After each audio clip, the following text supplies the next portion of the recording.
Boa noite, gente, tudo bem? Bem, o nosso grupo hoje vai falar um pouquinho para vocês sobre a tradução. O nosso grupo ele é composto pelo Bruno, pelo José, pelo Renato e por mim, o Wagner, que eu vou estar falando para vocês a primeira parte da apresentação. Bom, aqui estão os tópicos de tudo que a gente vai abordar na nossa apresentação, só que, como o tempo é curto, a gente vai dar enfoque em alguns tópicos só, que é, por exemplo, a gente vai dar um foco maior na tradução, que é o nosso tema. A gente vai dar um enfoque nas doenças causadas pelo dobramento errôneo das proteínas e vamos dar enfoque nas aplicações da medicina. Então, vamos começar a apresentação. Bem, tradução. A tradução ela é a segunda etapa da expressão gênica. E quem é a primeira? Bom, é a transcrição, no qual o DNA ele é usado como molde para fazer o RNA. Já na tradução, esse RNA que veio da transcrição, ele é usado como molde para fazer uma proteína. Bom, então vamos recapitular. Na transcrição, cada base nitrogenada do DNA irá determinar a base do RNA, ou seja, é um processo base a base. Então, para cada uma molécula, quer dizer, cada uma base do DNA, a gente vai ter uma base do RNA. Só que na tradução não é assim que acontece. Na tradução, é que a cada 3 bases nitrogenadas do RNA, a gente vai ter a adição de um aminoácido, que será utilizado na construção de uma proteína. Se a gente lembrar bem, as proteínas elas são feitas de aminoácidos. Porém, cada proteína possui sua própria sequência de aminoácidos. Exemplo, a hemoglobina ela tem sua sequência de aminoácidos. Já uma proteína de defesa, por exemplo, possui uma sequência de aminoácidos totalmente diferente.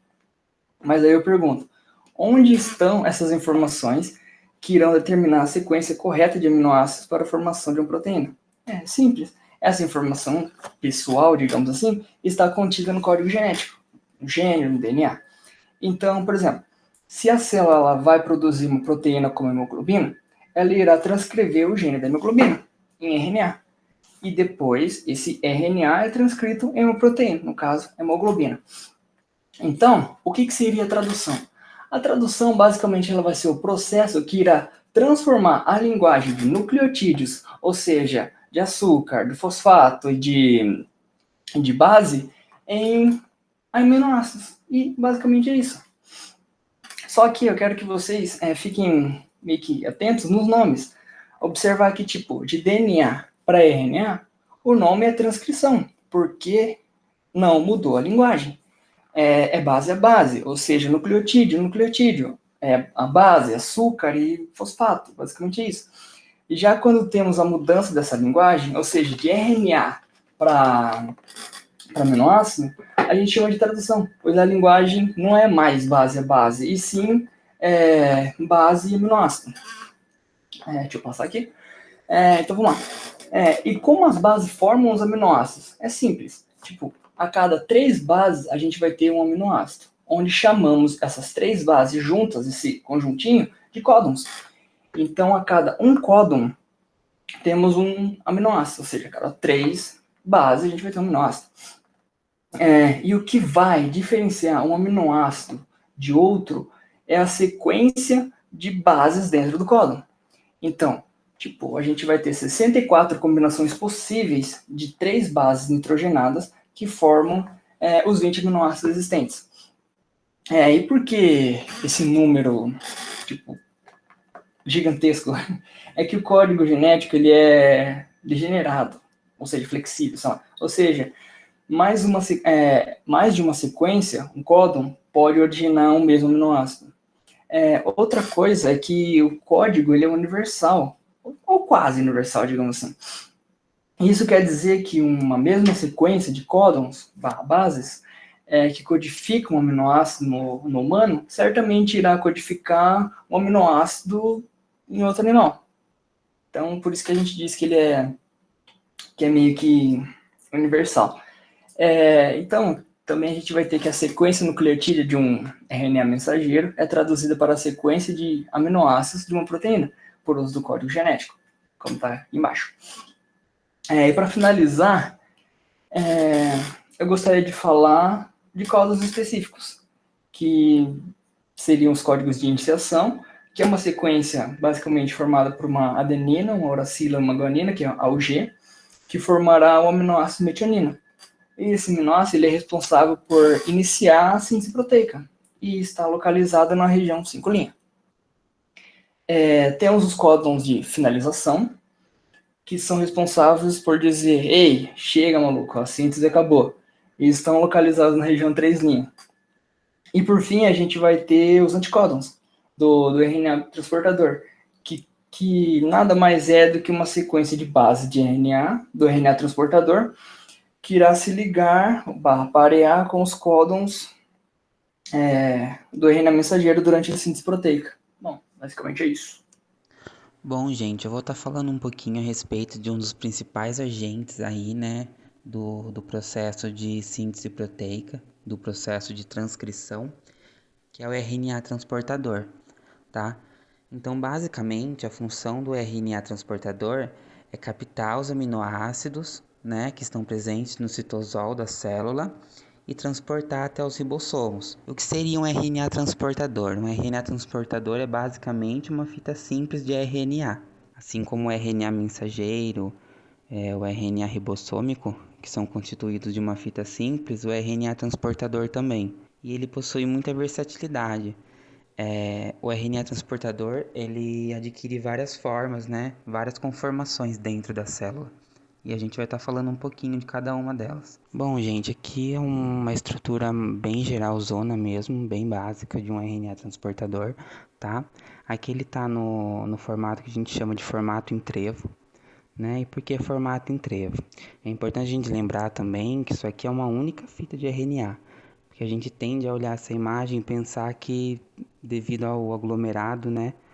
Devido a essa organização que ele está aqui, a gente pensa que é um arranjo com várias fitas, mas não é. Tanto que aqui a gente observa a extremidade 3' e a extremidade 5'. Então toda essa organização aqui, ó, a gente está falando de uma única fita de RNA, tá bom? E aqui, ó, essas ligações aqui que ocorrem entre as bases, né, da fita simples de RNA transportador, são ligações de hidrogênio, tá? Aqui a gente tem ligações de hidrogênio, aqui também e aqui também. Essa extremidade 3' aqui é a extremidade que a gente chama de extremidade aceptora, que é a extremidade que vai aceitar o aminoácido ligante, tá bom?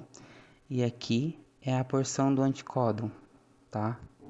Bom, como eu havia falado, dentro da célula, o RNA ele se organiza de várias formas, tá? Como eu havia falado, ele se organiza em estrutura primária, secundária e terciária. Bom, aqui na estrutura primária, a gente tem basicamente as bases nitrogenadas da molécula de RNA transportador ligadas por ligações fosfodiéster, ou seja, são essas ligações aqui representadas em laranja, tá bom? E a estrutura primária é basicamente isso, é essa sequência aqui de ligações. É a estrutura mais simples do RNA, tá bom? Aqui, pegando a estrutura secundária, o que seria a estrutura secundária? É a forma, é o arranjo que a estrutura primária faz entre a própria fita simples de RNA, ou seja, a fita ela se dobra. Aqui esses pontilhados aqui são ligações de hidrogênio que ocorrem entre as bases de uma única fita e acaba adquirindo essa forma aqui, como se fosse umas espécies de braços, tá? Aqui a gente tem a porção 3' da fita simples de RNA transportador e aqui a gente tem a extremidade 5'. Então isso aqui é uma única fita que se dobrou, ocorreu ligações de hidrogênio aqui, ó, entre as bases nitrogenadas do RNA transportador e ele adquiriu essa conformação aqui, que é um modelo que a gente chama de modelo 2D, que é um modelo mais bidimensional, tá? Que a molécula ainda ela não se estruturou de uma forma tridimensional, que é o que a gente vai ver no exemplo a seguir. Bom, aqui a gente observa uma molécula de RNA transportador, tá? É um modelo que a gente chama de modelo 3D, na qual a estrutura secundária, ela se dobra, ela se enrola toda aqui, ó, e ela se organiza no modelo tridimensional, ou seja, a molécula ela adquire uma conformação espacial tridimensional. Lembrando, gente, que isso aqui, quando a gente olha para essa estrutura aqui, muitas vezes a gente pode pensar que se trata de várias fitas, mas retomando, como eu havia dito no slide anterior, isso aqui se trata de uma única fita de RNA que se dobrou, que se contorceu aqui, ocorreu várias ligações de hidrogênio entre as bases nitrogenadas, tá? E essa fita simples, essa única fita simples, ela adquiriu essa conformação espacial aqui, que a gente tá vendo, tá? Aqui seria a estrutura secundária, e aqui quando a molécula ela começa a se torcer, a se dobrar, ela adquire essa conformação aqui, que é um formato que a gente chama de um L, que é um L invertido, né? Aqui a gente tem a extremidade 3 linhas da fita simples, e aqui a gente tem a extremidade 5 linha da fita simples. A extremidade 3 linha é a extremidade que aceita o aminoácido, ou seja, um exemplo, um aminoácido fenilalanina. Ele vai vir, ele vai se conectar com essa extremidade 3 linha aqui, e essa molécula toda vai carregar esse aminoácido lá para o ribossomo, para que ocorra a síntese proteica na célula. Bom, aqui só para a gente ter um esquema mais geral, né, para a gente recapitular. Então, o RNA transportador, ele tem a estrutura primária, que é a organização mais simples, né, são simplesmente as bases ligadas umas às outras por ligações fosfodiéster. A gente tem a estrutura secundária, que a gente chama de estrutura bidimensional, que é quando a fita simples de RNA transportador ela se dobra, né, que é o famoso formato em trevo que a gente chama, né, e ela acaba adquirindo esses braços aqui devido às ligações de hidrogênio que eles têm aqui. E na estrutura secundária a gente passa para a estrutura terciária, que é quando a estrutura secundária adquire essa conformação espacial aqui, uma conformação tridimensional. Aqui novamente a gente tem a unidade que aceita o aminoácido, que vai servir como carreadora do aminoácido.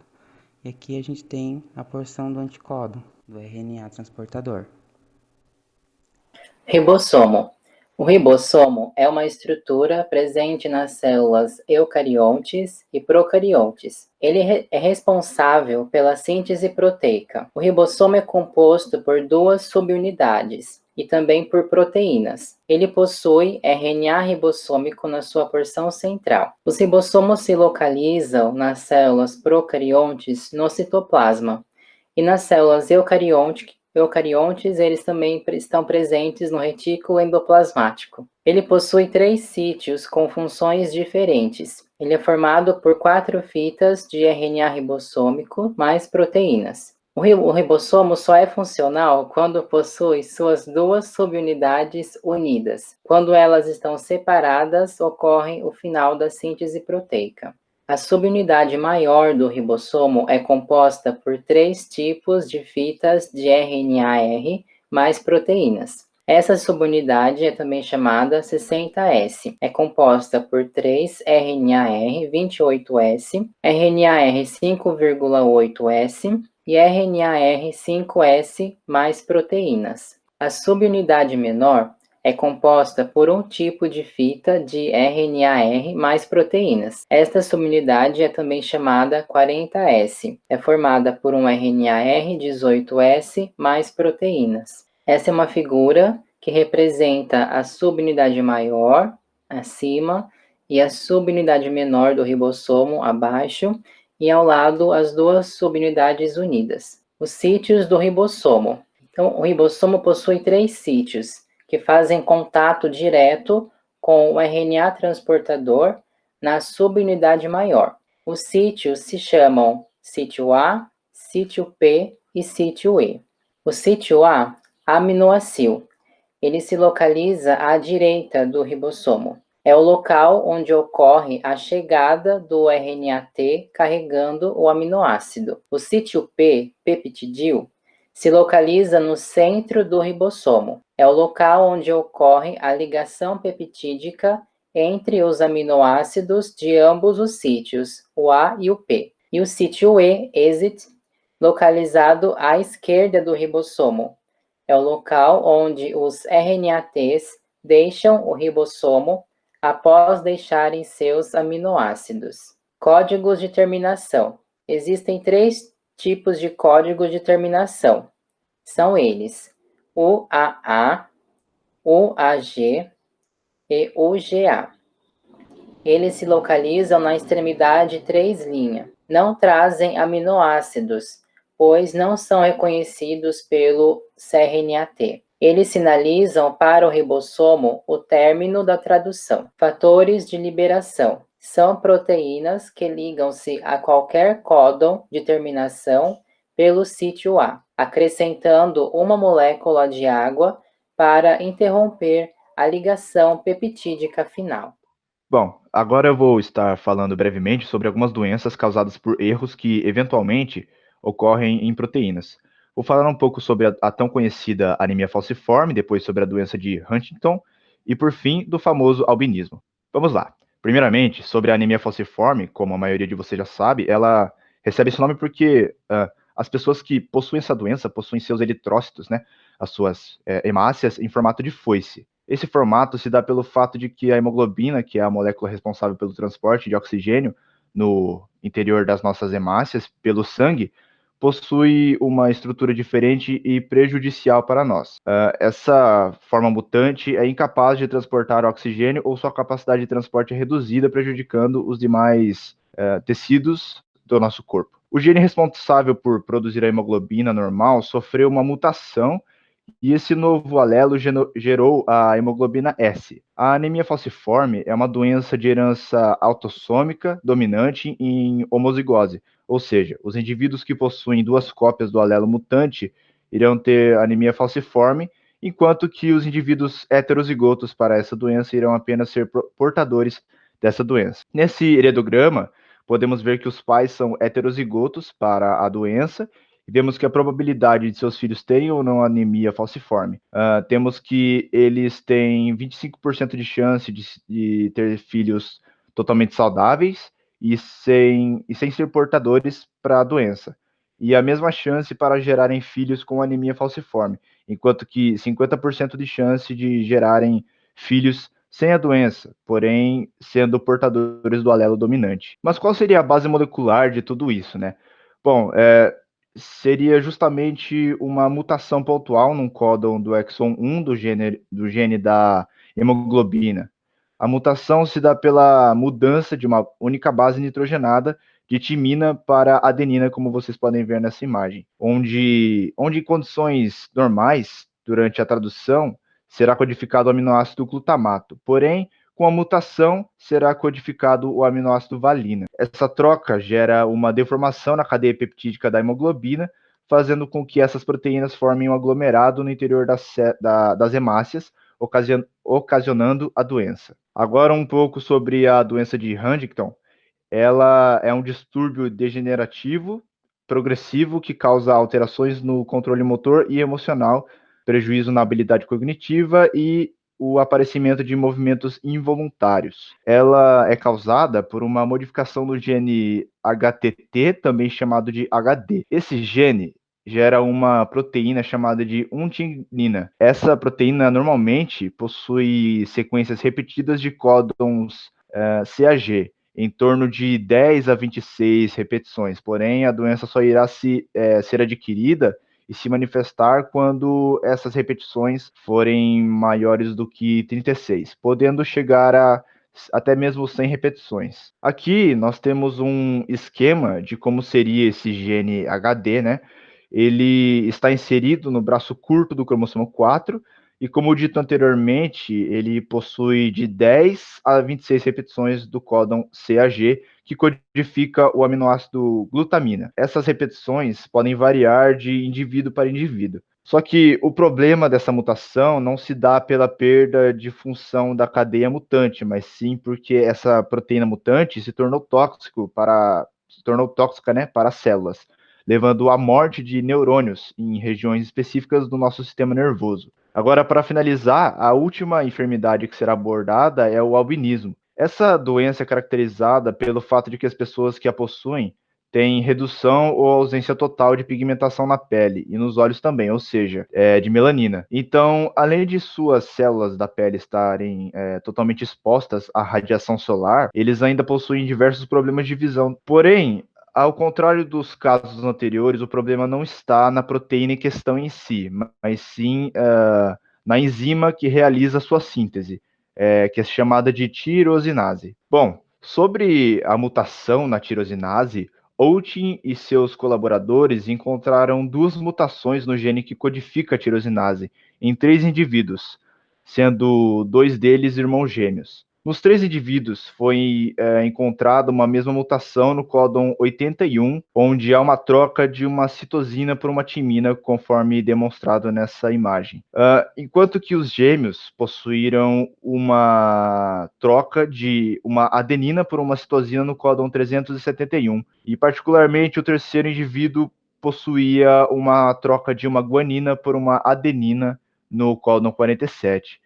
Então, é importante salientar que as mutações elas podem ser diferentes entre os diferentes indivíduos com albinismo, e podemos encontrar mais de uma mutação ocorrendo ao mesmo tempo na tirosinase, impedindo que ela sintetize a melanina. Aplicações na medicina. Antibióticos que inibem a síntese proteica. Tetraciclinas. As tetraciclinas agem nos ribossomos bacterianos. Elas evitam a ocupação do sítio A pelo aminoácido tRNA. Além disso, causam a diminuição de GTP devido ao aumento da hidrólise de GTP. Aminoglicosídeos. Eles provocam erro de leitura do código genético, ocasionando a formação de proteínas erradas. Os aminoglicosídeos interagem com o RNAR16S, causam uma mudança conformacional no RNAR ou o bloqueio da translocação do tRNA do sítio A para o sítio P, depois da transferência do peptídeo, deixando o ribossomo em uma conformação inativa. Macrolídeos. Eles impedem a síntese proteica por meio da interação com a subunidade 50S do ribossomo bacteriano. Ligam-se ao sítio P ribossomal e interrompem a elongação do peptídeo no túnel. Oxazolidinonas. A linezolida é um agente desta classe de antibióticos e ela impede o primeiro passo da síntese proteica, a iniciação. Ela liga-se na porção da subunidade 50S do ribossomo e inibe a atividade da peptidiltransferase.